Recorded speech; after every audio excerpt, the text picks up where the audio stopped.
Assalamualaikum warahmatullahi wabarakatuh. Selamat sore. Perkenalkan kami dari mata kuliah pengembangan aplikasi informatika medis, kelompok yang beranggotakan rekan saya yaitu Muhammad Arif Rahman Jalil dan saya Raffi Andika Awal dan rekan saya Naufal Rizky Wardono. Pada kesempatan kali ini kami akan mempresentasikan proyek dengan judul Sistem Informasi Kesehatan Puskesmas atau SIK Puskesmas yang berfokus pada pengelolaan data pelayanan kesehatan dan pelaporan ke Dinas Kesehatan. Untuk topik yang kami usulkan yaitu pengembangan sistem informasi kesehatan puskesmas. Sistem ini dirancang untuk membantu puskesmas dalam mencatat data pasien, kunjungan, diagnosis, serta tindakan medis. Selain itu, sistem ini juga mendukung penyusunan laporan rutin yang terintegrasi dan terstandar untuk Dinas Kesehatan. Dengan adanya sistem ini, proses pencatatan dan pelaporan yang sebelumnya manual dapat dilakukan secara lebih cepat, akurat, dan efisien. Kemudian ada gambaran umum. Secara umum, aplikasi SIK Puskesmas memiliki beberapa kegunaan utama. Aplikasi ini mendukung pencatatan pelayanan kesehatan di Puskesmas, mulai dari pendaftaran pasien baru serta pasien lama. Sistem juga mencatat kunjungan diagnosis, tindakan, serta obat yang diberikan kepada pasien.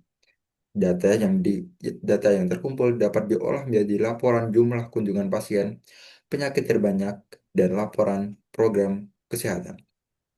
Dengan sistem ini, kualitas dan meningkatkan dan beban administrasi manual dapat dikurangi. Kemudian ada gambaran umum pengguna aplikasi. Aplikasi SIK Puskesmas digunakan oleh beberapa pihak. Petugas pendaftaran menggunakan sistem untuk mencatat data pasien dan nomor rekam medis.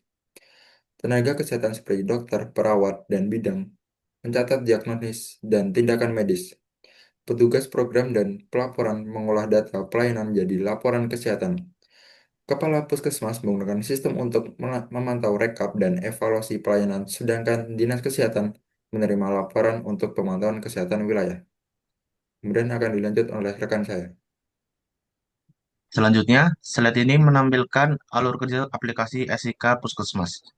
Proses dimulai ketika pasien datang ke puskesmas dan petugas membuka sistem pendaftaran.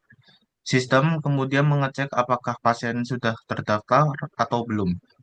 Jika pasien sudah terdaftar, petugas mencari data pasien lama, sedangkan jika belum, petugas menginput data pasien baru. Setelah itu, sistem menghasilkan nomor rekam medis dan nomor antrian secara otomatis.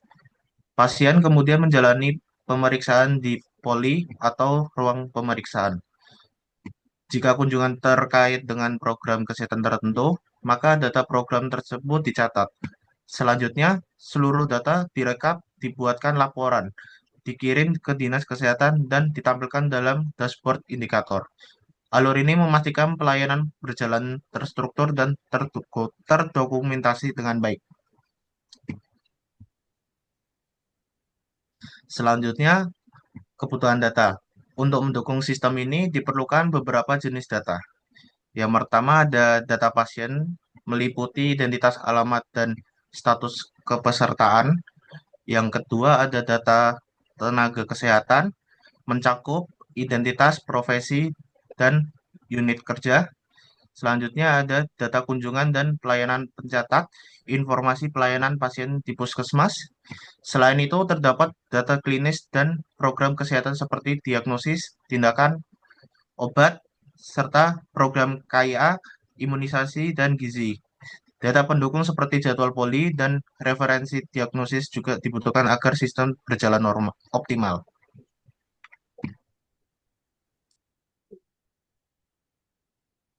Berdasarkan data yang dikumpulkan, sistem akan menghasilkan berbagai informasi penting. Informasi operasional seperti jumlah dan distribusi kunjungan pasien, informasi epidemiologi seperti penyakit terbanyak dan tren penyakit, informasi program kesehatan seperti cakupan KIA, imunisasi, dan status gizi. Selain itu, sistem menghasilkan laporan kesehatan yang dibutuhkan oleh Dinas Kesehatan. Informasi ini digunakan oleh Puskesmas untuk perencanaan internal dan oleh Dinas Kesehatan untuk pemantauan wilayah. Next. SIK Puskesmas dirancang sebagai sistem pendukung keputusan klinis berbasis aplikasi. Sistem ini membantu tenaga kesehatan dan manajemen puskesmas dalam memperoleh informasi pendukung berbasis data pelayanan kesehatan. Data yang dikumpulkan diolah menjadi rekapitulasi, ringkasan, dan laporan kesehatan. Informasi yang dihasilkan digunakan untuk mendukung pengambilan keputusan klinis dan manajerial, tanpa menggantikan kewenangan tenaga kesehatan dalam menetapkan keputusan medis. Next. Slide ini menampilkan poster dari sistem SIK Puskesmas. Poster ini merangkum latar belakang, tujuan, pengguna sistem, fungsi utama, serta manfaat aplikasi secara visual. Poster ini dapat digunakan sebagai media informasi dan dokumentasi proyek. Next. Demikian presentasi mengenai sistem informasi kesehatan puskesmas yang kami kembangkan. Kami berharap sistem ini dapat membantu meningkatkan kualitas pengelolaan data dan pelayanan kesehatan di puskesmas. Terima kasih atas perhatian Bapak dan Ibu. Wassalamualaikum warahmatullahi wabarakatuh.